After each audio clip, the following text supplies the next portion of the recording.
बिस्मिल्लाहिर्रहमानिर्रहीम। अस्सलाम वालेकुम नाजरीन, आज़मीन हज के लिए बहुत शानदार खबर है।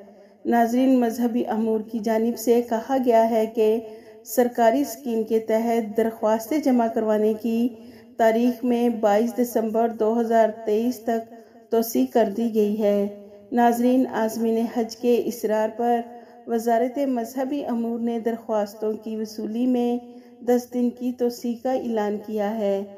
इससे पहले नाज़रीन, आज़मीन हज की दरख्वास्तें जमा कराने की आखिरी तारीख 12 दिसंबर थी, मगर अब इसमें 10 दिन की तोसी कर दी गई है।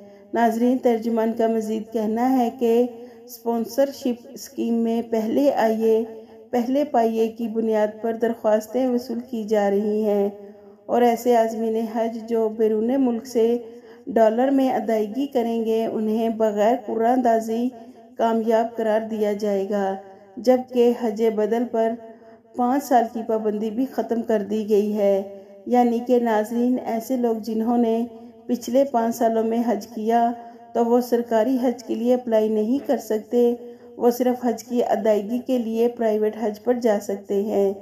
तो नाजरीन, ऐसे लोगों के लिए अच्छी खबर है जिन्होंने पिछले 5 सालों में सरकारी हज किया और वह दोबारा फिर से सरकारी हज के तहत जाना चाहते थे, उन्हें भी इजाज़त दे दी गई है।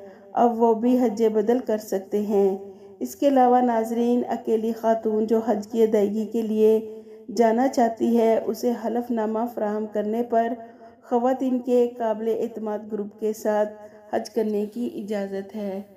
तो नाजरीन, वजारत ने कहा है कि पाकिस्तान के किसी भी बैंक में हज की दरख्वास्तें जमा करवाई जा सकती हैं और बैंक टोकन के ज़रिए आज़मीन हज के लिए आसानियाँ करते हुए कहा है कि टोकन के ज़रिए आज़मीन हज की फ़ीस 2 एक साथ में जमा करवा सकते हैं।